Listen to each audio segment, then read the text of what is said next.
ये कहानी काजुया सोमा नाम के एक ऐसे लड़के की है जिसके माता पिता की मौत उसके बचपन में ही हो गई थी।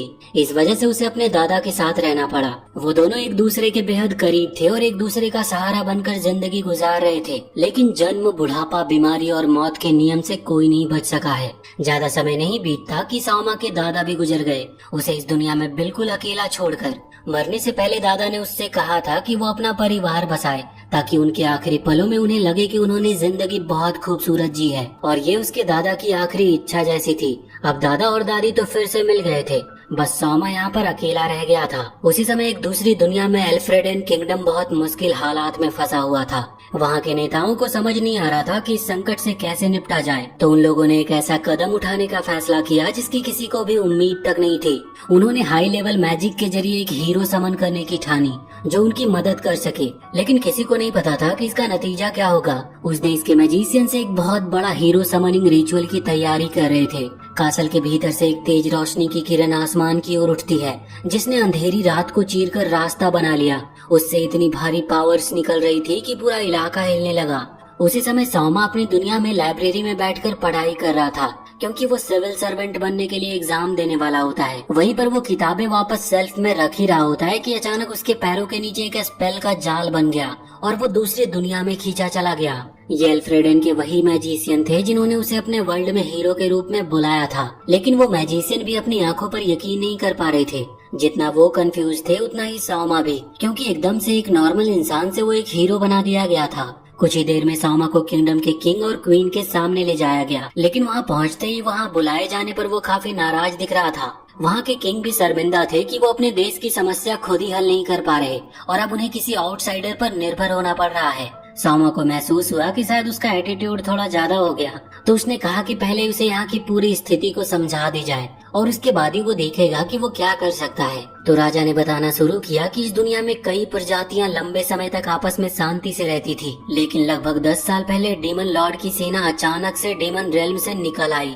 जो कि कॉन्टिनेंट की नॉर्थ सिरे पर स्थित है। वहाँ से बहुत सारे मॉन्स्टर्स निकले और पूरे इलाके में भयानक तबाही मचा दी। ग्रैंड केओस एम्पायर जो अपनी विशालतम टेरिटरी पर गर्व करता था इस युद्ध का सेंटर बन गया। बहुत सारे देशों ने मिलकर इस संकट से लड़ने के लिए एक अलायंस बनाई, लेकिन ये आसान नहीं था। ये मॉन्स्टर्स बहुत चालाक थे और हराने में बेहद मुश्किल थे। उन्होंने 1/3 टेरिटरी पर कब्जा कर लिया और नॉर्थ के कई देशों को नष्ट करके अपनी टेरिटरी बना ली। वहीं ग्रैंड गेल एम्पायर जो कि वेस्ट में था, वो डेमन लॉर्ड की सेना को रोकने में नेतृत्व कर रही थी। लेकिन एल्फ्रेडन किंगडम ने बाकी देशों के साथ युद्ध में शामिल होने से इनकार कर दिया। इस वजह से ग्रैंड गेल एम्पायर ने एल्फ्रेडन से फाइनेंशियल सपोर्ट मांगा क्योंकि ये पूरी मानवता की रक्षा का सवाल था। लेकिन एल्फ्रेडन खुद फाइनेंशियल क्राइसिस से जूझ रहा था और वो एड मनी नहीं दे सकता था। इसी कारण उन्होंने दूसरी दुनिया से हीरो को समन करने का फैसला लिया। ये सुनकर सोमा गुस्से से भर गया। उसे लगा जैसे किसी अनजान का कर्ज चुकाने के लिए उसे गिरवी रख दिया गया हो। उसने पूछा कि एम्पायर के हाथों में गिरने के बाद उसका फ्यूचर क्या होगा,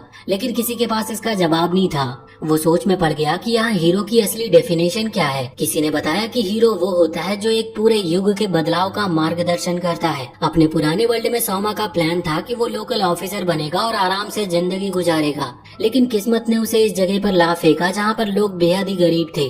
थोड़ी देर के बाद उसने अपने सिविल सर्वेंट के दिमाग से उसने देश के लिए एक स्ट्रैटेजी तैयार की। एल्फ्रेडन को इतना मजबूत बनाना कि वो एम्पायर पर डिपेंड ही ना करे। उसने वेल्दी नेशन और स्ट्रॉन्ग आर्मी की स्ट्रैटेजी सुझाई। वो इतनी शक्ति जुटाना चाहता था कि ये देश अपनी सुरक्षा खुद ही कर सके, लेकिन लोगों को उसकी बातें बहुत ही अनरियलिस्टिक लगती है और उन पर यकीन करना बहुत ही मुश्किल था। लेकिन सोमा यहाँ पर एक हीरो था, उसके नाते उन्होंने उसकी मदद करने के लिए तैयार हो गए। इसके बाद किंग और ऑफिशियल्स ने देश की सारी किताबें सोमा के सामने रख दी और 3 दिन की लंबी मीटिंग्स के बाद किंग ने अपनी गद्दी सोमा को सौंप दी। नए किंग का चेहरा थका हुआ था और आंखों के नीचे डार्क सर्कल थे और वो काफी कमजोर था, जैसे कई दिनों से काफी भूखा हो। किंग ने अपनी इकलौती बेटी प्रिंसेस लीसिया की शादी भी उससे तय कर दी। सोमा के किंग बनने की खबर पूरे किंगडम में फैल गई। एल्फ्रेडन आर्मी के 3 मार्क्यूज भी हैरान रह गए। प्रिंसेस लीसिया जो दूर किसी काम में लगी थी, वो घोड़े पर तेजी से कैपिटल लौटी क्योंकि उसे डर था कि उसके पेरेंट्स से थ्रोन छीन लिया गया होगा। लेकिन उसने वहाँ पर देखा कि किंग और क्वीन तो आराम से एक दूसरे में मग्न थे। लिसिया गुस्से में थी और डर रही थी कि देश किसी और के हाथों में चला जाएगा, लेकिन किंग ने बताया कि उसे लगता है कि सौमा बेहद ही टैलेंटेड है और इसीलिए उन्होंने अपनी गद्दी छोड़ दी है। वो देश के लिए तो इसे मान सकती थी, लेकिन शादी के एंगेजमेंट को मानना उसके लिए मुश्किल था। इसके बाद वो सीधे सौमा से मिलने गई। रास्ते में उसने सोचा कि ये कोई बेकार और आलसी सा आदमी होगा, लेकिन जैसे ही वो अंदर पहुंची उसने देखा कि सौमा पेपर वर्क के पहाड़ में डूबा हुआ है। सौमा ने उससे पूछा कि क्या वो पढ़ना लिखना जानती है। जब उसने साबित कर दिया कि वो एजुकेटेड है तो सौमा ने उसे अपने असिस्टेंट बनने का प्रस्ताव दिया। वह हैरान थी कि एक प्रिंसेस से ऐसा काम करवाया जाए। सौमा ने कहा कि शादी के मामले में अगर वो चाहे तो एंगेजमेंट कैंसिल कर सकती है, क्योंकि उसने भूखे लोगों के लिए किंगडम के कुछ ज्वेल्स को बेच दिए ताकि देश को रिबिल्ड किया जा सके। इस दुनिया में मॉन्स्टर स्पीसीज को ट्रांसपोर्ट के लिए इस्तेमाल किया जाता है। यहाँ साइंस और टेक्नोलॉजी नहीं थी, लेकिन मैजिक बेहद ही एडवांस थी। सौमा को मैजिशियन उसकी पावर को चेक करने के लिए ले गए और उसके पास पपेट कंट्रोल मैजिक थी, जिससे वो अपनी कॉन्शियसनेस किसी ऑब्जेक्ट में डालकर उसे कंट्रोल कर सकता था। इससे वो एक साथ कई पेन चला सकता था और पेपर वर्क को जल्दी खत्म कर सकता था। इसके बाद सौमा ने सारे करप्ट ऑफिशियल्स को पकड़कर उनकी संपत्ति जब्त करने की पॉलिसी लागू की। लिसिया पेपर वर्क में मदद करते करते वहीं सोफे पर सो गई थी, तो सौमा उसे सोते हुए जाकर पास से देखता है, लेकिन तभी अचानक वो जाग जाती है और वो काफी शर्मिंदा भी होती है। सुबह होते ही सौमा उसे फील्ड दिखाने ले गया, जहाँ पर कॉटन फील्ड पर बहुत खर्चा हो रहा था। उसने फ्यूचर डेवलपमेंट की प्लानिंग समझाई। वो सोल्जर्स के साथ कैंटीन में सिंपल खाना खाता था ताकि खर्च कम हो। नाइट कैप्टन लुरविन भी इन पॉलिसीज से काफी खुश था, लेकिन सौमा को पैलेस में टैलेंटेड लोग बहुत ही कम मिल रहे थे। बस प्राइम मिनिस्टर मार्क ही उसके कुछ काम आ रहा था। पैलेस में एक डिवाइस था जिससे पूरे देश में ब्रॉडकास्ट किया जा सकता था, तो सौमा ने वहाँ पर एक टैलेंट कॉन्टेस्ट अनाउंस किया जिसमें विनर्स सीधे ऑफिशियल्स बन सकते थे, जिसमें पार्टिसिपेट होने के लिए वहाँ के लोग बेहद ही एक्साइटेड हो गए। लिसिया को डर था कि कंट्री रिवाइव होने के बाद सौमा अपने वर्ल्ड लौट जाएगा, इसीलिए उसने उससे शादी करने का मन बना लिया। उस कॉन्टेस्ट में कई लोग आए। डार्क एल्फ वॉरियर एशिया, जिसने अपने फॉरेस्ट के ट्री प्रूनिंग में मदद मांगी और कॉन्क्यूबाइन बनने की पेशकश की। सिंगर यूना, जिसने अपने गाने से सबको रिझा दिया और वो पूरे देश में गाने लगी। वहीं फूड रिवाइवर पोंचो, जिसे उसने पैलेस में जॉब दी। जीनियस स्ट्रेटेजिस्ट हाकुसा, जिसे उसने मिलिट्री एडवाइजर बनाया और लोग उसे ब्लैक प्राइम मिनिस्टर कहने लगे। बीस्टमैन गर्ल टोमो, जो एनिमल से बात कर सकती थी, लेकिन शौक तब लगा जब पता चला कि वो डीमन ट्राइब से भी बात कर सकती है। ये बात सीक्रेट रखी गई ताकि कोई देश उसे मिसयूज न कर सके। टोमो और उसके फैमिली को पैलेस में रखने का फैसला किया गया, लेकिन उसने रेफ्यूजी कैंप में अपनी माँ और भाई के पास रहने की इच्छा जताई। सौमा तुरंत आगे बढ़ा और उसे दिलासा दिया। उसने उसे समझाया कि अगर वो राजा की बहन बन जाती है तो उसकी माँ और छोटे भाई के भी संबंध आ जाएंगे राजा से, जिससे वो बिना किसी डर के महल में साथ रह सकते हैं। फिर उसने मार्क को आदेश दिया कि इसे गोद लेने की घोषणा करे। वहीं छोटे खरगोश वाली लड़की को राजा की गाड़ी खींचने वाले घोड़ों की देखभाल की जिम्मेदारी सौंप दी गई, जिससे वो लड़की बहुत ही खुश थी। अगले दिन सौमा लिसिया का कमरा उधार लेने पहुंचा ताकि वो कुछ अजीब सी गुड़िया बना सके। उसका अपना कमरा ऑफिसर्स द्वारा इस्तेमाल किया जा रहा था। जब नौकरानी ने उसे और लिसिया को कमरे में साथ देखा तो उसने सोचा कि ये दोनों थोड़ा ज्यादा करीब आ गए हैं। ये खबर मिलते ही सौमा और लिसिया तुरंत बाहर निकले पोंचो से मिलने, जो अभी अभी महल लौटा था। पोंचो पूरे साम्राज्य में घूमकर राजा के ऑर्डर पर एक बैग भोजन लेकर आया था। जो बैग वो लाया था वो कोई साधारण नहीं था, उसे शाही खजाने का दर्जा प्राप्त था, क्योंकि इसमें मौजूद कोई भी वस्तुएं बेहद दुर्लभ होती थी। इसके तुरंत बाद सौमा ने सबके देखने के लिए एक स्पेशल कुकिंग शो का आयोजन किया। उसने लोगों को बताया कि साम्राज्य में भोजन की कमी की स्थिति बहुत ही गंभीर है, इसीलिए वो उन्हें ऐसे व्यंजन बनाना सिखाना चाहता था जिनके बारे में वो शायद पहले जानते नहीं थे। जैसे ही पहला पकवान ऑक्टोपस का मांस पेश किया गया, कई लड़कियों के चेहरे डर से भर गए, लेकिन यूना ने बताया कि समुद्री क्षेत्रों के लोग अक्सर ऑक्टोपस खाते हैं। राजा भी एप्रन पहनकर खुद ही रसोई में जाकर अपनी कुकिंग स्किल्स को आजमाने का फैसला किया। सौमा ने ऑक्टोपस के टेंटिकल्स को पतले पतले टुकड़ों में काटा, उन्हें कुरकुरे बैटर में डुबोकर तला। जैसे ही उसकी खुशबू फैलने लगी, कई लोग अपनी झिझक भूलने लगे और हाथ में भोजन आने पर कुछ देर हिचकिचाहट रही, लेकिन पहला निवाला लेते ही मानो सबकी आंखें फट पड़ी हो। लड़कियों को ये कुरकुरा तला हुआ ऑक्टोपस इतना स्वादिष्ट लगा कि वो खाते ही चली गई। जल्दी लोग खुद भी ऑक्टोपस पकड़कर वैसा ही पकाने का सोचने लगे। अगला पकवान जंगल में पाई जाने वाली एक पौधे की जड़ थी, जिसे बो कहा जाता है। सौमा ने बस इन जड़ों के ढेर पर थोड़ा नमक और चीनी छिड़क दिया और वो एक बेहद ही लजीज डिश बन गया, कुरकुरा और नमकीन। टोमो चाहती थी कि उसकी माँ और उसका छोटा भाई भी इसे चखे, और जब तले हुए टिड्डों का डिश आया तो लगभग सब डर ही गए, लेकिन टोमो ने स्वाद लेकर खाया, क्योंकि बीस्ट ट्राइब में ये आम बात थी। सौमा को यह जानकर हैरानी हुई कि तलने से पहले इन टिड्डों पर थोड़ा सोया सॉस डाला गया था, जैसे ही उसने एक निवाला लिया उसकी आंखों में आंसू आ गए, क्योंकि उसे धरती वाला सोया सॉस का स्वाद लिए बहुत समय हो गया था। सभी बहुत चकित रह गए जब पोंचो ने एक जेलिन का शव निकाला, क्योंकि उसका शरीर हल्का सा काटते ही पानी में बदलकर गायब हो जाता है। लेकिन पोंचो ने उसकी कोर को बाहरी सतह को नुकसान पहुंचाए बिना तोड़ दिया था। स्लाइम के शरीर को पतले टुकड़ों में काट कर पोंचो ने उन्हें लच्छेदार आकार में काटा और पानी में डालकर नूडल्स की तरह पकाया। ये स्लाइम नूडल्स देखने में कुछ डरावने थे, इसीलिए सबने पहले सौमा को इन्हें चखने के लिए कहा। वो पहले थोड़ा हिचकिचाया लेकिन बाद में एक कौर लिया, और जैसे ही उसने चखा सौमा को ये डिश बेहद ही स्वादिष्ट लगा, जिससे प्रेरित होकर बाकी सभी भी लोग इसे खाने लगे और अंत में सबने मिलकर जेलिन नूडल्स का पूरा बर्तन खत्म कर दिया। लेकिन ब्रॉडकास्ट के समय सीमित होने के कारण सौमा को कुकिंग शो यहीं पर समाप्त करना पड़ा। इस कार्यक्रम की वजह से भोजन की कमी की समस्या कुछ समय के लिए संभल गई। मार्क ने सौमा से अपना गांव लौटने और प्रधानमंत्री का पद हाकुजा को सौंपने की अनुमति मांगी, लेकिन साम्राज्य में जनशक्ति की कमी थी, इसीलिए सौमा ने उसे महल में एक छोटा सा आधिकारिक पद लेने का सुझाव दिया। इसके बाद सौमा आंगन में टहल रहा था जब उसने एशिया और लीसिया को एक साथ अभ्यास करते देखा। उनकी लड़ाई इतनी भयानक थी कि सौमा को डर लगा कि कहीं किला ही न ढह जाए। देश पहले ही कमी से जूझ रहा था और ऐसी लड़ाई बहुत महंगी पड़ सकती है। दोनों तब तक नहीं रुके जब तक राजा ने ऑर्डर नहीं दिया। आज सौमा की छुट्टी थी तो उसने लीसिया को शहर घूमने का निमंत्रण दिया और एशिया को भी सुरक्षा के लिए साथ आने को कहा। तीनों ने सैनिक स्कूल के स्टूडेंट्स के जैसे वेशभूषा बनाया ताकि कोई उन्हें पहचान न सके, लेकिन सौमा को लगा कि ये ड्रेस एशिया पर फिट नहीं बैठती। चलते चलते एशिया को बहुत भूख लगी तो सौमा ने यूना के कैफे जाने का सुझाव दिया। यूना ने तुरंत ही पहचान लिया कि वो दूसरे भेष में है। उसने बताया कि जेलिन नूडल्स अब ग्राहकों में बेहद लोकप्रिय हो गया है, लेकिन सौमा को वहाँ पर एक सुंदर महिला को देखकर मुस्कुराते हुए देखकर लीसिया और एशिया को थोड़ा जलन हो रही थी। पहली मुलाकात में लोग एशिया को एक मजबूत एल्फ योद्धा मानते थे, लेकिन अब बस एक अनाड़ी खाने की शौकीन लड़की लग रही थी वो। बातचीत में सौमा को पता चल गया कि इस दुनिया में पुरुष कई पत्नियां रख सकते हैं। लीसिया ने पहली पत्नी होने के नाते सौमा को 7 और पत्नियां रखने की अनुमति दी, इसीलिए एशिया और यूना भी उसकी कॉन्क्यूबाइन बनने की प्लान बनाने लगी। अल्फ्रेडन साम्राज्य के पास 1 लाख से अधिक सैनिक थे, लेकिन राजा केवल आधी सेना पर ही कंट्रोल रखता था, जबकि बाकी 3 मर्क्विक्स के अधीन थी, खासकर ड्यूक कमाया की पैदल सेना। ये तीनों सौमा के राजा बनने के विरोध में थे, जिससे आपसी युद्ध की संभावनाएं बनी हुई थी। उसी दौरान उन्होंने एक कपल को बहस करते देखा। सैनिक हारू ड्यूक कामी के पक्ष में जाना चाहता था, जबकि उसका दोस्त कीड जो शाही सेना में था उसे रोक रहा था। हारू सोचता था कि युद्ध में जाना सबसे अच्छा अवसर होता है, लेकिन कीड को डर था कि बाकी देश इस गृह युद्ध का लाभ उठाकर अल्फ्रेडन पर हमला कर देंगे। सौमा को याद आया कि हाकुजा ने बताया था कि फेडरेटेड स्टेट के साथ उनके संबंध अच्छे नहीं हैं और पूरे क्षेत्र में कोई भी देश उनके पक्ष में नहीं है। वेस्ट में इडोनिया साम्राज्य हमेशा से आक्रमण के मूड में ही रहता है, और वहीं साउथ ईस्ट में union of eastern states, north में डची ऑफ इडोनिया, साउथ वेस्ट में रिपब्लिक ऑफ टोगीज और समुद्र के पार दक्षिण ईस्ट में 9 हेडेड ड्रैगन का यूनियन है। वेस्ट में डची ऑफ एमोडोनिया के बाद भाड़े के सैनिकों का देश है, और दुख की बात ये है कि उनके दोस्त मुल्क की संख्या बिल्कुल शून्य है। सौमा को सिविल वार का खतरा महसूस होता है। हारू ड्यूक कामी के पक्ष में था, क्योंकि वो उन रईसों की संपत्ति की रक्षा कर रहा था जिन्हें सौमा ने जब्त कर लिया था, लेकिन कीड ने बताया कि वो सभी रईस भ्रष्ट थे। तभी सौमा वहाँ पर पहुँचा।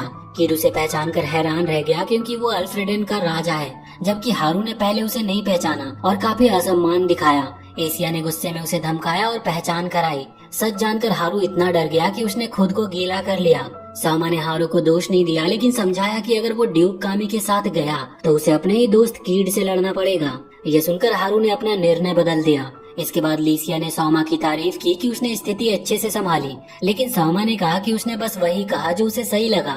लीसिया ने उसे अपनी गोद में सिर रखने का प्रस्ताव दिया और थोड़ी झिझक के बाद सौमा ने मान लिया। दोनों ने फ्यूचर के बारे में बात की, लेकिन फिर माहौल चुप्पी में बदल गई।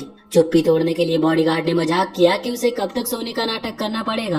दोनों इससे बहुत ही शर्मा गए। कुछ दिन के बाद सौमा ने एक गुड़िया बनाई और कठपुतली कंट्रोल तकनीक से उसे चलाया। तभी वहाँ पर हारू का पिता उससे मिलने आया। उसने कैफे की घटना के बारे में सुना था। उसने हारू की पिटाई की, लेकिन सौमा ने कहा कि बस हल्का मारना, नहीं तो वो वारिस खो देगा, और उसे कीड की टीम में उप कप्तान बना दिया गया। इसके बाद उसने अपनी कठपुतली को एक ग्रुप के साथ भूमिगत शिविरों की खोज के लिए भेजा। वहाँ उन्होंने कई राक्षसों का सफाया किया, लेकिन एक बैंगनी रंग के राक्षस से सामना हुआ जिससे लड़ना बहुत ही मुश्किल था। भागते समय कठपुतली गिर गई और बम फेंकने वाले साथी को बचाने के लिए उसने खुद को ढाल बना दिया। बाद में एक लड़की ने कठपुतली को साफ किया और धन्यवाद कहा। नहाते समय लीसिया ने कठपुतली को देखकर कहा कि ये पहले से बड़ी लग रही है। सोमा ने आकार के मुद्दे को नजरअंदाज किया और बस बताया कि उसने इसे सुरंगों में भेजा था। अगले दिन उसने लीसिया और राज्य के अधिकारियों को उनकी मेहनत के लिए काफी धन्यवाद दिया और समुद्र के किनारे शहर वेनेटिनोवा को बनाने का प्लान बताया जो व्यापार का सेंटर बनेगा। अधिकारियों को उसकी दूरदृष्टि देखकर काफी आश्चर्य हुआ। उसने घोषणा की कि सभी को 5 दिनों की छुट्टी मिलेगी, लेकिन पदक नहीं दिए जाएंगे क्योंकि सादगी की नीति अपनाई गई है। हालांकि शराब की बोतलें लेने की अनुमति होगी। मीटिंग के बाद लीसिया ने पूछा कि क्या सोमा कुछ ज्यादा एक्टिंग तो नहीं कर रहा। उसने माना कि उसने काम थोड़ा जल्दी शुरू कर दिया था, इसीलिए वो थोड़ा कंफ्यूज था। हालांकि लीसिया यहाँ पर सोमा की सेहत को लेकर काफी चिंतित थी क्योंकि हाल ही में वो बहुत काम में डूबा हुआ था। सोमा ने मजाक में कहा कि अगर वो मर भी गया तो अल्फ्रेडन एक और हीरो बुला सकता है। लेकिन जैसे ही सोमा झपकी लेने लगा, लीसिया ने धीरे से फुसफुसाते हुए कहा कि उसे सिर्फ सोमा की ही जरूरत है और उसके बाद उसने उसे एक किस किया। अगले दिन सोमा और बाकी सभी लोग साउदर्न कोस्ट की ओर रवाना हुए ताकि नए शहर के निर्माण की शुरुआत की जा सके। लेकिन लुरविन ने उन्हें बताया कि वहाँ के लोकल इस निर्माण का बड़ा विरोध कर रहे हैं। लुरविन ने समझाया कि गांव वाले इस बात से डर रहे हैं कि ऐसा करने से सी गॉड नाराज हो जाएंगे। सी गॉड का जिक्र हुआ तो सोमा को इस पर संदेह हुआ।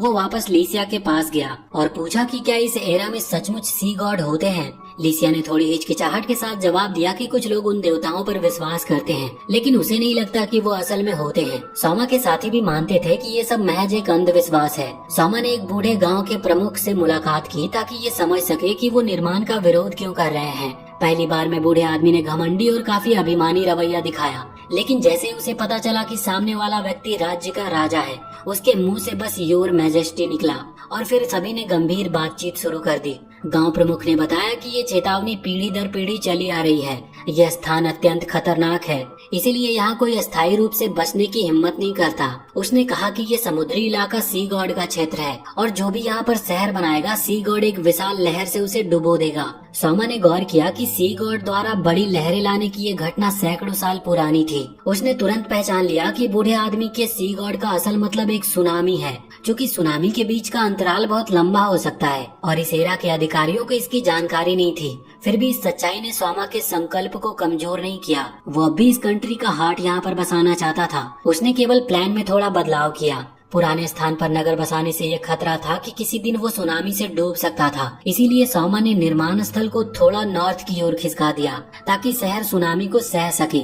गांव के बुजुर्गों के अनुभव के आधार पर उसने सुनामी के लक्षण बताए, जैसे कि आने से पहले जमीन का तेज हिलना, जिसे भूकंप कहते हैं। सोमा लगातार ये सब विस्तार में उन लोगों को समझाता रहा। वहाँ मौजूद लोग चकित थे और कुछ के तो मुंह खुले के खुले रह गए। बाद में सोमा को लगा कि वो थोड़ा ज्यादा बोल गया, तो उसने अपनी बात वहीं पर रोक दी। उसने अंत में ये सीख दी कि जब भी सुनामी का खतरा हो तो स्थानीय लोग तुरंत ऊंचे स्थान पर शरण ले। उसने ये बात भी कहा कि ये चेतावनी जो लोग समुद्र के किनारे रहते हैं वहाँ तक भी पहुँचानी जानी चाहिए। इस दौरान लीसिया और बाकी गार्ड्स चुपचाप सुन रहे थे। वो सोमा की सराहना कर रहे थे कि वो देश निर्माण में कितना मेहनती है। उस दुनिया के लोग अब भी समुद्र में बड़े युद्धपोत बनाने की तकनीक रखते थे, लेकिन उन्हें चलाने वाले बड़े इंजन बनाने में वो बिल्कुल असमर्थ थे। इसीलिए उन्हें समुद्री ड्रैगन को ट्रेनिंग करना पड़ता था जो इन जहाजों को समुद्र में खींच सके। सोमा के आदेश पर कीड ने शाही सैनिकों की एक टीम को साउथ की ओर भेजा ताकि नए शहर के लिए सड़कें बनाई जा सके। शाही सैनिकों को सड़क बनाते देखकर हारू को बहुत ही दिक्कत हुई,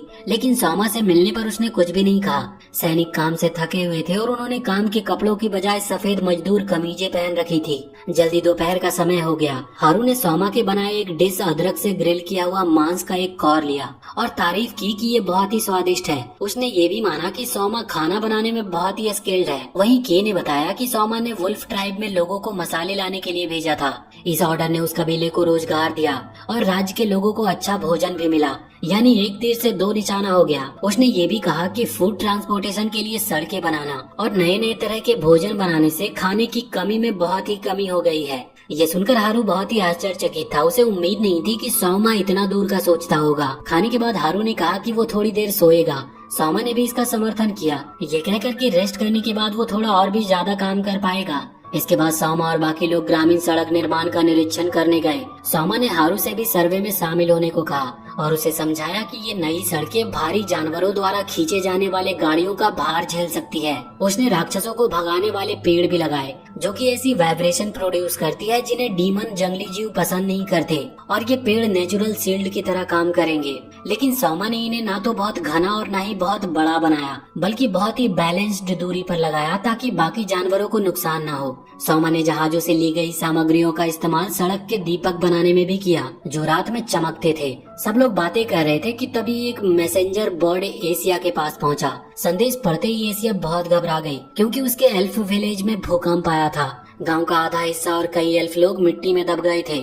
सोमा ने एशिया को दिलासा दिया और तुरंत सैनिकों को उसके गांव बचाव के लिए भेजने का फैसला लिया। एशिया हिचकिचा रही थी, लेकिन सोमा ने कहा कि वो ऐसे पद पर है जहां वो बहुत लोगों को मदद के लिए बुला सकता है, इसीलिए हिचकिचाना नहीं चाहिए। ये सुनकर एशिया की आंखों में आंसू आ गए। सोमा ने कहा कि एशिया सैनिकों को गार्जियन फॉरेस्ट ले जाए ताकि बचाव कार्य शुरू हो सके। के ने तुरंत ही सेना को तैयार किया और लीसिया को शाही कैपिटल भेजा गया ताकि और बचाव दल बुलाया जा सके और हाकुया को राहत सामग्री भेजने का ऑर्डर दिया जा सके। लेकिन एक नई प्रॉब्लम थी। एल्फ विलेज पहुंचने में यहाँ से 2 दिन लगते थे। सोमा ने हारू से पूछा कि क्या कोई ऐसा जादू है जो एक ही बार में लोगों को वहाँ पर पहुँचा सके। हारू ने शर्मिंदा होकर कहा कि अगर ऐसा होता तो सड़कों की जरूरत ही क्यों पड़ती।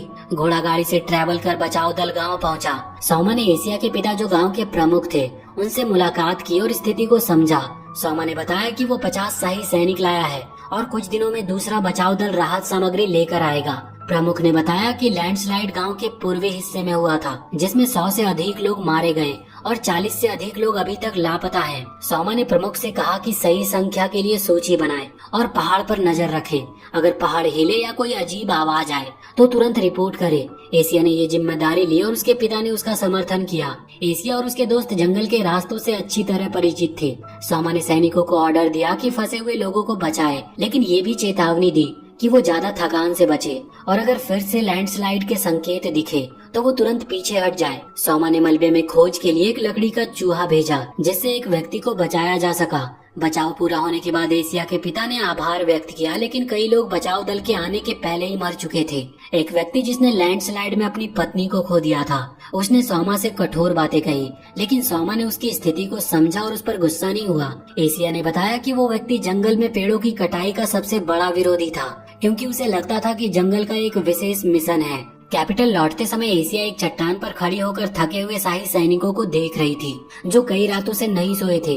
सोमा भी अत्यधिक थका हुआ था। लीसिया ने यहाँ पर खुद को दोषी ठहराया, लेकिन सोमा ने कहा कि उसने मदद की है। फिर उसने ये भी कहा कि गलती उसकी है क्योंकि उसने ऐसे स्थितियों के लिए पहले से प्लान नहीं बनाई थी। लेकिन लीसिया ने उसे दिलासा दिया कि वो बहुत ही अच्छा काम कर रहा है। कैपिटल पहुंचने पर योना सोमा के कमरे में उसकी सेहत की चिंता में आई। वो अभी बिस्तर पर लेटे हुए कुछ पेपर्स को देख रहा था। यूना ने पूछा कि क्या वो सो नहीं पा रहा, तो सोमा ने कहा कि उसके दिमाग में बहुत सारी बातें घूम रही है। यूना ने उसे सोने की सलाह दी और लोरी गाकर सुला दिया। इसी बीच 3 ड्यूक आपस में ये बैठक कर रहे थे कि सोमा को राजा माना जाए या नहीं। डचेस वाटर ने कहा कि लोग समृद्ध हुए हैं, इसीलिए वो सोमा का समर्थन करती है, लेकिन ड्यूक कमाया किसी दूसरे वर्ल्ड के व्यक्ति को राजा मानने से इनकार करता है और ड्यूक कैस्टर भी उसके साथ में मिलकर सोमा को हटाना चाहता था। डचेस वाटर गुस्से में खड़ी हो गई और पूछा कि क्या वो सिंहासन का इतना लालची है। ड्यूक ने कहा कि वो तो केवल किंग एनबेक को सिंहासन लौटाना चाहता है। डचेस ने कैस्टर से कहा कि अगर वो हार गया तो वो अपनी पत्नी और बच्चों से संबंध तोड़ ले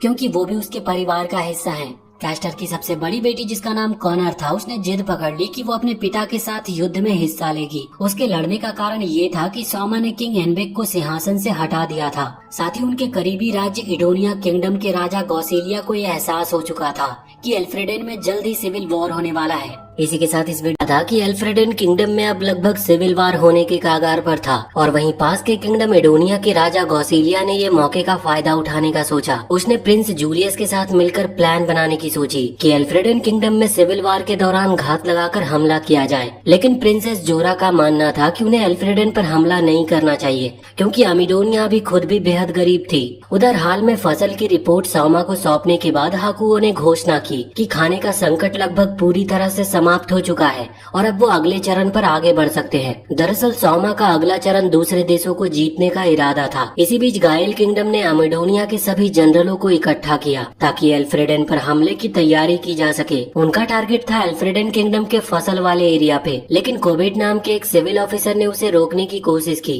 वो अपनी बात पूरी भी नहीं कर पाया था कि राजा का जूता उसके चेहरे पर आ पड़ा। इसके बावजूद वो बोलने की कोशिश करता रहा कि अगर उनका देश बिना किसी हेल्प के सौमा के साम्राज्य पर हमला करेगा तो उनकी काफी आलोचना होगी, और इसका कारण था कि सभी देशों ने एक मानव घोषणा पर हस्ताक्षर किए थे जिसका उद्देश्य था साम्राज्य के डीमन जनजाति से लड़ना। और डिटेल में बोले तो उस मानव घोषणा का मेन टारगेट ये था कि डीमन लॉर्ड के एरिया में कोई भी सेना न भेजी जाए। साम्राज्य जिसके पास आइलैंड का सबसे बड़ा एरिया और सबसे ताकतवर सेना थी, वो राक्षसों और डीमन को रोकता था और मानव जाति की आपसी लड़ाइयों को छोड़कर उन्हें एकजुट होना था। उस घोषणा में 3 नियम थे। एक नियम कहती थी कि इंसानों के बीच लड़ाई में राज्य की सीमाओं में कोई भी बदलाव स्वीकार नहीं किया जाएगा, इसीलिए अगर वो एल्फ्रेडेन पर एक तरफा हमला करते हैं तो दूसरे साम्राज्य इसमें हेल्प कर सकते हैं एल्फ्रेडेन का, क्योंकि बाकी देशों को अभी डीमन के खिलाफ एकजुट होना चाहिए, न कि एक दूसरे को जीतने में लगना चाहिए। हालांकि एल्फ्रेडेन ने कभी भी डीमन के खिलाफ लड़ाई में किसी और देश के साथ गठबंधन नहीं बनाया था,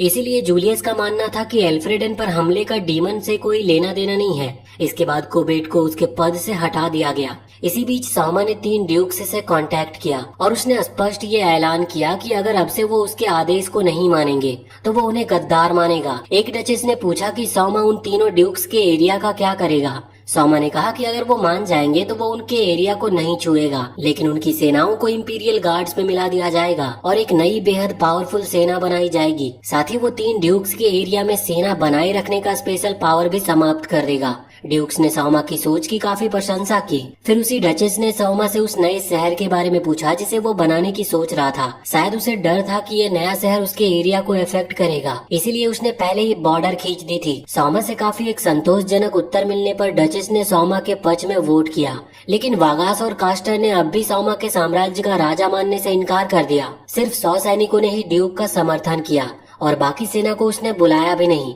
इससे साफ था कि ड्यूक वागास ने लड़ाई शुरू होने से पहले ही हार मान ली थी। वहीं कामी की पैदल सेना कास्टर की वायु सेना के साथ मिलकर सौमा को गद्दी से हटाने की तैयारी कर रही थी। उनका इरादा लीसिया के पिता को वापस लाकर पुराने राजा को बहाल करना था। हालांकि वो आमने सामने खड़े थे, फिर भी वो काफी शांति रवैया दिखा रहे थे और विरोधी के बारे में सोच रहे होते हैं। इसके बाद तुरंत लीसिया ने अपना पोनीटेल काट दिया ताकि सौमा का समर्थन करने का अपना संकल्प दिखा सके। उसके लीडर ड्यूक कमाया ने भी इसे एक्सेप्ट किया। कमाया और वगास के ग्रुप से निकलने के बाद यूना अचानक ही वाटर में प्रकट हुई और तब पता चला कि यूना इस बुजुर्ग डचेस वाटर की पोती थी। यूना ने वाटर को बता दिया कि सौमा एक साफ सुथरा और ईमानदार राजा है। ये सुनकर वाटर ने तुरंत ही सौमा को एल्फ्रेडेन का आधिकारिक राजा मान लिया। अब सौमा को अकेले नहीं लड़ना पड़ेगा, सभी हमेशा उसके साथ हैं और वो उसके साथ ही रहेंगे। इसी बीच गायल किंगडम ने अमेडोनिया से 30,000 सैनिकों की सेना लेकर यूसेन गॉर्ज के रास्ते एल्फ्रेडेन की सीमा में इंटर किया। उसका पहला टारगेट था एंटामाइरा शहर, जो बॉर्डर एरिया में स्थित था। चूंकि एंटामेरा का लॉर्ड गायल से लड़ना नहीं चाहता था, उसने सरेंडर कर दिया। लेकिन शहर के अंदर अब भी कई सारे एल्फ्रेडेन निवासी थे जो अमेडोनियन सेना का विरोध करना चाहते थे। वो 2 ग्रुप में बट गए, एक युद्ध विरोधी ग्रुप और दूसरा था अंत तक लड़ने वाला ग्रुप। कोई भी पक्ष झुकने को तैयार नहीं था। लॉर्ड गायल के पास थोड़ा समय मांगने आया, लेकिन गायल को किसी की परवाह नहीं थी।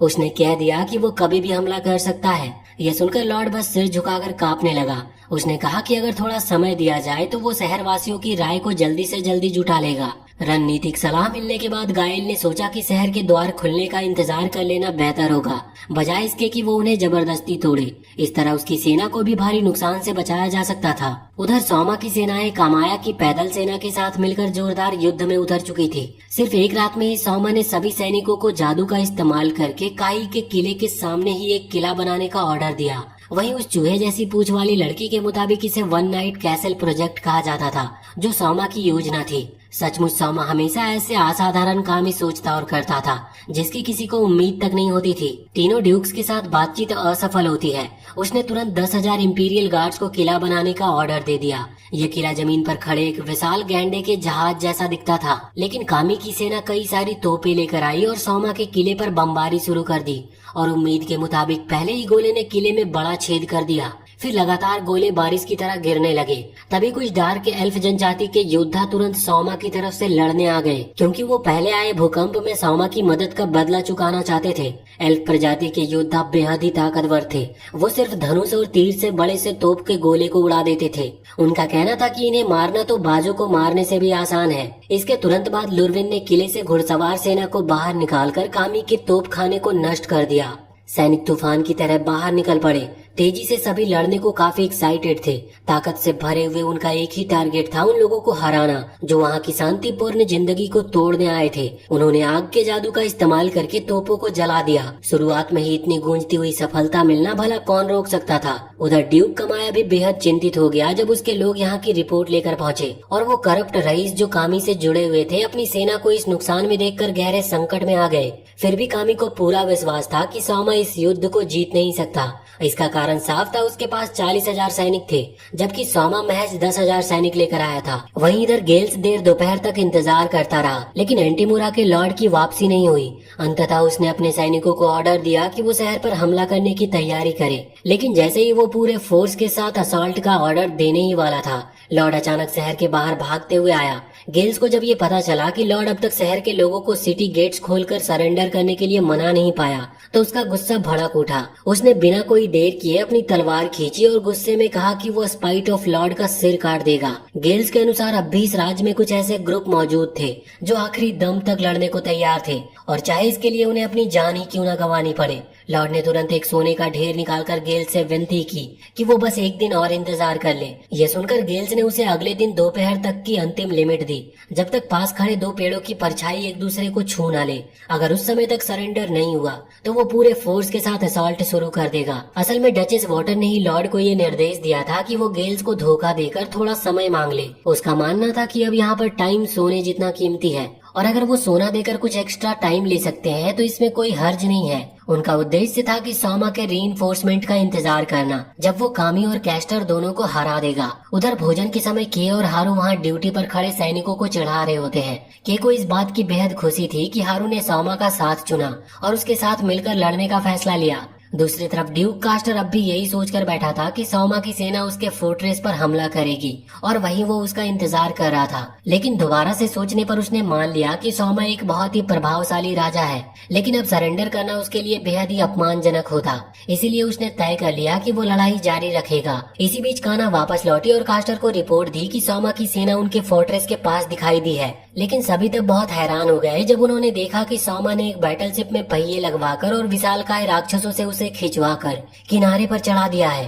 कुछ देर के बाद सौमा ने कास्टर को कॉल किया और जल्दी सरेंडर करने को कहा, लेकिन कास्टर ने तुरंत मना कर दिया। इसके बाद सौमा ने बिना देर किए बैटलशिप से सीधे उसके फोर्ट्रेस पर गोले बरसाने शुरू कर दिए। कास्टर जोर से हंस पड़ा और बोला कि सौमा वास्तव में बहुत ही बहादुर है, जो हमेशा से ऐसे साहसी भरा काम करता है। थोड़ी और बातचीत के बाद भी नतीजा वही रहा। कास्टर ने सरेंडर करने से साफ मना कर दिया और सौमा ने वहीं पर कॉल कट कर दी। कास्टर ने काना को आदेश दिया कि ड्रैगन्स पर सवार होकर एयरफोर्स को बाहर निकाले और मुकाबले में उतरे, लेकिन काना को जल्दी सौमा के बैटलशिप के एंटी एयरक्राफ्ट हमलों से भारी परेशानी होने लगी। उसने ऊपर से बम गिराने का ऑर्डर दिया, मगर इससे पहले कि उनकी पूरी टीम कुछ कर पाती, सौमा की आर्टिलरी ने बहुत ही तेज हमला कर दिया। अचानक हुए इस हमले के चलते काना ने अपने सैनिकों को डिस्पर्स होने को कहा और अपनी जान बचाने का ऑर्डर दिया। फिर उसने सोचा कि उन्हें ब्लाइंड स्पॉट से हमला करना चाहिए, क्योंकि इससे उनकी जीत की संभावना अधिक होगी। युद्ध मशीन की असली कमजोरी थी उसके पहिए। ये समझते ही उसने सभी को एक साथ हमला करने का ऑर्डर दिया। उनका इरादा साफ था, सौमा को पकड़ना और उसे खत्म कर देना। लेकिन काना के मन में थोड़ी खटास और अफसोस भी था। उसे लीसिया की मदद करनी चाहिए थी, न कि आज की तरह उसके विरुद्ध युद्ध लड़ना चाहिए था। और आखिरकार कड़ी मेहनत और निरंतर हमलों के बाद काना और उसकी एयरफोर्स ने बैटलशिप के कैनन्स को सफलतापूर्वक नष्ट कर दिया था। लेकिन जब वो जहाज पर चढ़े तो भीतर कोई नहीं था। असल में सौमा ने पपेट कंट्रोल तकनीक का इस्तेमाल करके बैटलशिप को दूर से कंट्रोल किया था। तभी कॉनर को समझ आया कि वो सौमा के जाल में फंस चुकी है। ये सब जानबूझकर इस तरह से रचा गया था ताकि उनकी स्क्वाड फोर्ट्रेस से बाहर निकले और इस दौरान सौमा अपनी सेना के साथ कास्टर के फोर्ट्रेस में प्रवेश कर सके और सीधे अंदर जाकर उससे भिड़ सके। इस समय सोमा और कास्टर आमने सामने थे। सोमा ने उसे आखिरी बार समझाने की कोशिश की कि वो सरेंडर कर दे ताकि लड़ाई टल सके, लेकिन कास्टर ने तुरंत मना कर दिया। सोमा के ऑर्डर पर एशिया ने तलवार खींची और कास्टर से युद्ध शुरू कर दिया, लेकिन कास्टर सदियों से जिंदा एक काफी एक्सपीरियंस योद्धा था, इसीलिए एशिया को उससे लड़ने में काफी कठिनाई हो रही थी। लेकिन उसने विश्वास के साथ कहा कि वो अपने राजा से बहुत प्रेम करती है और हमेशा राजा और राजकुमारी के साथ रहना चाहती है। कास्टर ने उसकी वफादारी की सराहना की, लेकिन चेतावनी दी कि अब उसे अपनी जान बचाने की कोशिश करनी चाहिए क्योंकि स्थिति बेहद ही खतरनाक है। ये कहते हुए कास्टर ने तलवार घुमाकर एशिया को हराने की कोशिश की। तभी सोमा ने अपना पपेट और लिसिया को आगे भेजकर एशिया की मदद की और एशिया ने एक वार करते हुए कास्टर को हरा दिया। जमीन पर गिरते हुए कास्टर ने अपने आखिरी जिद्दी शब्द कहे कि उसने अंत तक पूरी ताकत से लड़ाई की है और उसे इसका कोई पछतावा नहीं है। कास्टर की हार के बाद लिसिया ने उसे समझाया कि सोमा एक काफी अच्छा राजा है। सोमा ने बाहर देखा तो घना सफेद धुआं उठ रहा था। उसे तुरंत समझ आ गया कि बैटलशिप फट चुका है और एयर फोर्सेस वापस लौट रही है। समय कम था, इसलिए उसे तेजी से आगे बढ़ना था। उसने कास्टर की गर्दन में स्लेव कॉलर डाल दिया, जो अगर वो सोमा के ऑर्डर का पालन ना करे तो उसकी गर्दन को कस देगा। लेकिन लिसिया ये नहीं चाहती थी, लेकिन ये करना काफी जरूरी था क्योंकि कास्टर ने पहले भी उसके और सोमा के साथ विश्वासघात किया था। वहाँ पर काना आई और अपने पिता को स्लेव कॉलर पहने देखकर सोमा पर हमला करने ही वाली थी, लेकिन लिसिया ने उसे रोक दिया। अपने पिता की हार देखकर काना ने भी तुरंत सरेंडर कर दिया। फिर उसे भी अपने पिता की तरह स्लेव कॉलर पहनाया गया। इसके बाद सोमा ने टोमा की तरफ मुड़कर कहा कि अब से वो एयरफोर्स का जनरल होगा और इंपीरियल गार्ड के अंडर रहकर वो इस सेना को लीड करेगा। फिर वो और एयरफोर्स सीधे काई के फोर्ट्रेस की ओर उड़ चले। करीबी मित्र होने के नाते लिसिया ने सोमा को सुझाव दिया कि वो काना को कॉन्क्यूबाइन बना ले ताकि उसे पनिशमेंट से बचाया जा सके, लेकिन सोमा ने मना कर दिया, ये कहते हुए कि राजा के विरुद्ध अपराध करने वाला चाहे अपराधी पिता हो या बेटी, दोनों को समान पनिशमेंट मिलनी चाहिए। इसके तुरंत बाद एयरफोर्स के नाइट्स ने काई के फोर्ट्रेस पर बमबारी शुरू कर दी और मजबूर होकर कामी को हार माननी पड़ी और उसने अपनी सभी सेनाओं को सरेंडर का ऑर्डर दिया और साथ ही उसने अपने साइड के करप्ट रईसों को भी पकड़कर सोमा के हवाले कर दिया। कामी के गले में भी स्लेव कॉलर डाल दिया गया। सोमा के साथ बाकी सभी को भी कामी की ओर से सरेंडर की खबर भेज दी गई, लेकिन कमाया को तब बहुत हैरानी हुई जब उसने सुना कि सोमा सीधे वेस्ट की ओर सेना लेकर जा रहा है। असल में राजा का निशाना और भी बड़ी मछली थी। तब कमाया ने हंसते हुए कहा कि ये अच्छा है, राजा और राजकुमारी को मिलकर इस बूढ़े शरीर पर जीत हासिल करनी चाहिए। दरअसल भ्रष्ट नोबल्स ने मिलकर विदेशों से भाड़े के सैनिकों को बुलवाया था ताकि सोमा को गद्दी से हटा सके। इसीलिए कामी ने बगावत का नाटक रचा था ताकि वो सभी एक जगह इकट्ठा हो और वो उन्हें पकड़ सके। अपने कमरे में बैठे कामी को लग रहा था कि शायद ये उसके यहाँ रहने का आखिरी समय है। उसने अपने फादर एनबिच द्वारा दी गई वाइन की बोतल खोली। उसे अफसोस था कि वो प्रिंसेस लिसिया को सबसे शानदार शादी के जोड़े में नहीं देख पाएगा। ये भी सामने आया कि हारू के पिता ने ही कामी की सारी प्लान्स की खबर सोमा तक पहुंचाई थी। साथ ही ये भी पता चला कि काना और उसका पिता वो भी उसकी बगावत में शामिल हुए थे, लेकिन उन्हें असली प्लान के बारे में कुछ भी पता नहीं था। उधर गेल्स और जूलियस ने आधा दिन इंतजार किया, लेकिन आंट मेरा से सरेंडर की कोई खबर नहीं आई। वो शहर पर हमला करने का ऑर्डर देने ही वाले थे कि तभी अचानक उन्होंने डचेस वॉटर को शहर की दीवार पर खड़े देखा।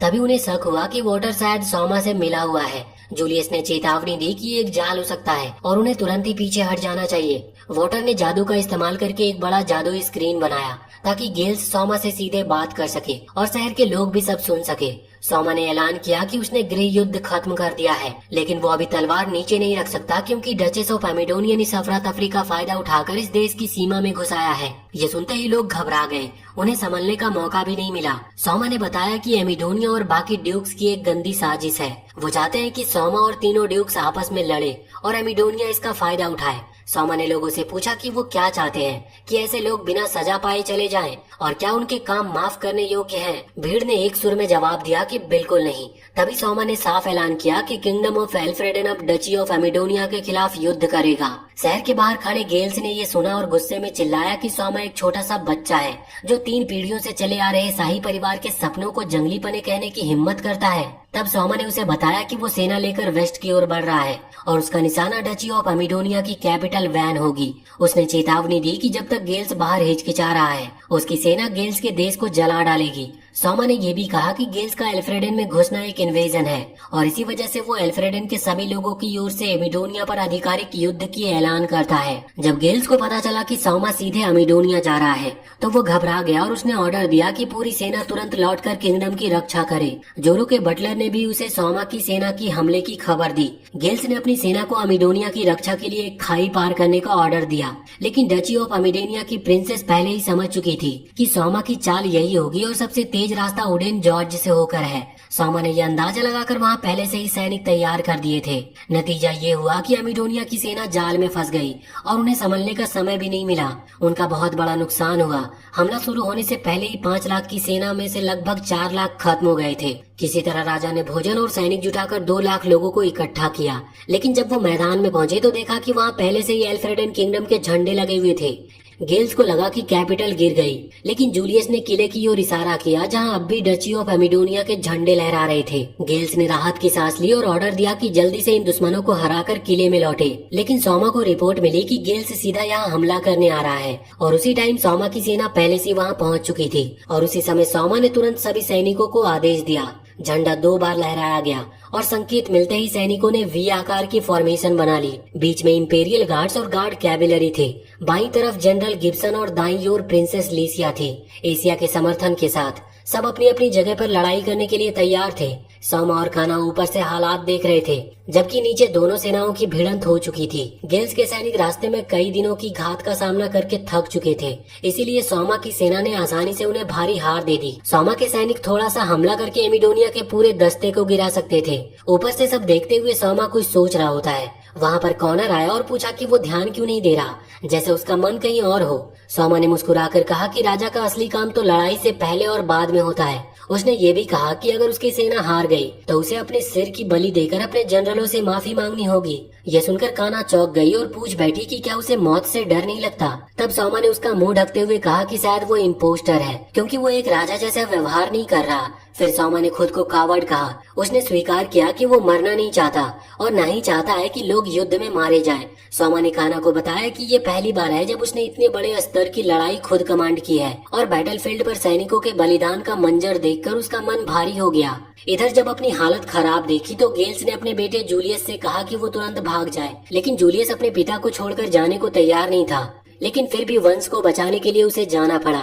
गेल्स खुद सोमा की सेना से लड़ते हुए अपने बेटे के भागने का रास्ता साफ करने के लिए वहीं पर रुका, लेकिन एक सच्चे बेटे की तरह जूलियस ने कहा कि वो दुश्मन को रोकने की कोशिश करेगा ताकि पिता भी भाग सके, पर गेल्स ने तुरंत मना कर दिया। उसने कहा कि शायद सोमा का असली निशाना उसका सर है, बस उसका सर काट देने से अमिडोनिया हार जाएगा। जूलियस को उम्मीद नहीं थी कि सोमा यहाँ तक सिर्फ उसके पिता को मारने आया है। ज्यादा बात न करते हुए गेल्स ने जूलियस को जल्दी जाने को कहा, लेकिन जूलियस बिल्कुल भी अपने पिता को ऐसे छोड़ना नहीं चाहता था। गेल्स ने कहा कि ये राजा का ऑर्डर है, अगर वो नहीं रहेगा तो देश का क्या होगा। हालांकि मन नहीं था, जूलियस को जाना पड़ा। घोड़ा मोड़ने से पहले उसने अपने पिता से आखिरी बार माफी मांगी और फिर कैपिटल की ओर दौड़ पड़ा। इसके बाद राजा गेल्स ने घोड़े पर चढ़कर हमला किया। उसका एक ही लक्ष्य था, किंग सोमा का सर काटना। सोमा को खबर मिली कि एमिडोनिया की मुख्य सेना पीछे हट गई है और राजा गेल्स पूरी ताकत से आगे बढ़ रहा है। सोमा का ऑर्डर मिलते ही काना ने अपने पंख फैलाए और उससे लड़ने निकल पड़ी। लुरविन एक दस्ते के साथ आगे बढ़ा। सामने राजा गेल्स को पहचानते ही उसने घोड़ा दौड़ाया और भाला सीधे उसके सीने में दे मारा, लेकिन अफसोस वो राजा का हमशक्ल निकला। उधर काना ने गेल्स से टक्कर ली। उसने ऐलान किया कि उसका लक्ष्य सिर्फ किंग सोमा का सिर है। वो यहाँ 3 पीढ़ियों के रॉयल फैमिली की इच्छा पूरी करेगा। काना भी ठान चुकी थी कि गेल्स का सर लेकर सोमा के सामने वो पेश करेगी, लेकिन गेल्स ने उसे आसानी से पछाड़ दिया, जबकि उसके पास ड्रैगन ह्यूमन की ताकत थी। ये देखकर सोमा को अपना पपेट लेकर उसकी मदद के लिए कूदना पड़ा। इसे देखकर गेल्स और भी जोश में आ गया और बोला कि वो किसी पपेट से इतनी आसानी से नहीं हारेगा। सोमा भी कुछ सैनिकों के साथ वहाँ पर पहुँच गया। उसने खुद को सोमा बताते हुए पूछा कि क्या वही है जिसने उसके राज्य को रौंदा है। गेल्स ये सुनते ही बोला कि असल में एल्फ्रेडन भी एमिडोनिया का हिस्सा था, तो अपने ही इलाके में कदम रखने में शर्म कैसी। फिर वो सोमा की तरफ आगे बढ़ा, लेकिन पपेट ने उसे रोक लिया। सोमा ने काना को तुरंत ही हमला करने का ऑर्डर दिया और काना ने फायर टाइप का हमला करके पपेट को विस्फोट से उड़ा दिया। साथ ही गेल्स भी उसकी चपेट में आ गया, लेकिन काना भी इस धमाके से दूर जाकर गिरी और जमीन पर गिर पड़ी। सोमा तुरंत ही उसकी ओर दौड़ा, लेकिन उससे पहले ही उसे डांट सुनने को मिली कि अगर वो मर गया तो लीसिया बहुत दुखी होगी। फिर दोनों ने गेल्स की ओर देखा।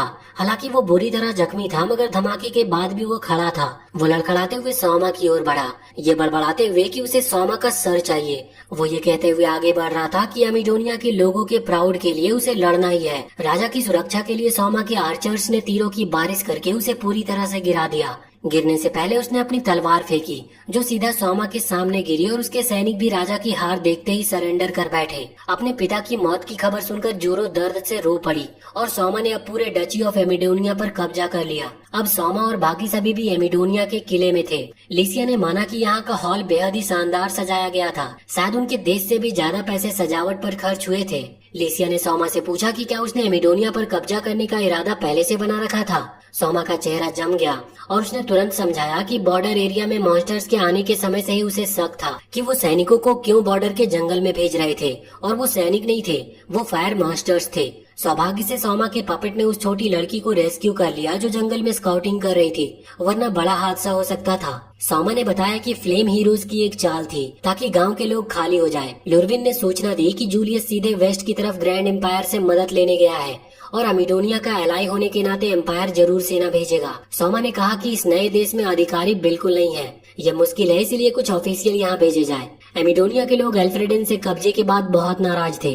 पोंचो ने ट्रेजरी की हालत बताई, न राज्य का बजट था न ही खाना, मगर हथियारों से वेयर हाउस भरे पड़े थे। सौमा ने ऑर्डर दिया कि हथियार बेचकर पैसे लाए जाए और खाना बांटा जाए जब तक किला स्थिर न हो जाए। पोंचो ने पसीना पोंछते हुए कहा कि अगर सुरक्षित रहा तो तुरंत ट्रांसपोर्ट करेगा। सैनिक अनुशासन से इतने उत्साहित थे कि उन्होंने एमिडोनिया पर पूरा कंट्रोल कायम कर लिया। सौमा ने कहा कि अभी वो सिर्फ सुनकर लड़ सकते हैं, अगर एम्पायर ने दखल दिया तो मुश्किल होगी। लिसिया एम्पायर का नाम सुनकर घबरा गई तो सौमा ने समझाया कि उसे पूरा यकीन है कि वो दखल देंगे, लेकिन पक्का नहीं है। अमिडोनिया ने ह्यूमन डिक्लेरेशन पर दस्तखत किए थे जिसमें फोर्सफुली बॉर्डर्स बदलने की मनाही थी और नियम तोड़ने वालों को भी वो सजा देते हैं। लेकिन सौमा ने बताया कि इस डिक्लेरेशन में एक लूप होल है, इसीलिए उसने हिस्सा ही नहीं लिया। उसने कहा कि एम्पायर के आने से पहले पोस्ट वॉर मैटर निपटा लिए जाएं। वहीं लुरविन और उसकी सेना जहां भी जाती लोग रास्ता छोड़ देते। यूना नेवी यूनिफॉर्म में अमिडोनिया की कैपिटल में सौमा से मिलने आई। उसे और सौमा को इतना करीब देखकर लिसिया के चेहरे पर जलन साफ दिख रही थी। लिसिया का मुंह बनता देख एशिया तुरंत उसके पास आई। सौमा थोड़ा शर्मिंदा हुआ लेकिन तुरंत ही बात बदल दिया, ज्यादा बात करना मुसीबत ला सकता था। उसने कहा कि उसने यूना को यहाँ पर एक प्लान लागू करने के लिए बुलाया है। लिसिया ये सुनकर हैरान हो गई। इसके बाद सौमा और एशिया ने इमेज ट्रांसमिशन डिवाइस से पूरे अमिडोनिया के लिए एक म्यूजिक प्रोग्राम का आयोजन किया। उसने यूना और अमिडोनिया के दूसरे गायकों को मंच पर बुलाया, जिससे लोग बेहद एक्साइटेड हो गए। पहली बार उन्हें अपने देश में खुलकर संगीत देखने का मौका मिला था। अमिडोनिया एक सैन्य राज्य था जहां लोगों की सारी गतिविधियों पर कंट्रोल रखा जाता था, लेकिन सौमा ने सबको अपनी मर्जी करने की आजादी दी। वहीं ग्रैंड एम्पायर आइलैंड की सबसे बड़ी सेना शक्ति वाला देश था, जिसके लीडर एक युवा महारानी मारिया थी। उसे अमिडोनिया की कब्जे की खबर मिली और पता चला कि युद्ध गेल्स ने शुरू की थी, तो मारिया ने अपनी छोटी बहन जेन को शांति वार्ता के लिए अमिडोनिया भेजा। वहीं सौमा की नई नीतियों की वजह से अमिडोनिया के लोग काफी खुशहाल और समृद्ध हुए और जोरा को विश्वास था कि जूलियस कभी अमिडोनिया वापस नहीं ले पाएगा। सौमा ने पोंचो के गरीबों में खाना बांटने का ऑर्डर दिया। सौमा ने यूना और टोमो को भेस बदलकर शहर का हाल भी देखने भेजा। सौमा ने टोमो को नए जूते खरीदे जिससे वो खुशी से लगभग रो ही पड़ी, और यूना को उसने एक हेयर पिन दी उसकी समर्थन के लिए। फिर वो पेड़ के नीचे बैठकर शांति का आनंद लेने लगे। तभी जीन वहाँ पर आ गई सौमा से बात करने के लिए। सौमा ने उसे तुरंत पहचान लिया कि वो एम्पायर से अमिडोनिया रिक्लेम करने आई है। जेन सौमा की नीतियों और इमेज ट्रांसमिशन डिवाइस से लोगों को समाचार दिखाने के तरीके से काफी प्रभावित हुई, लेकिन उसने फिर भी अमिडोनिया जूलियस को वापस देने के लिए बातचीत का ऑफर रखा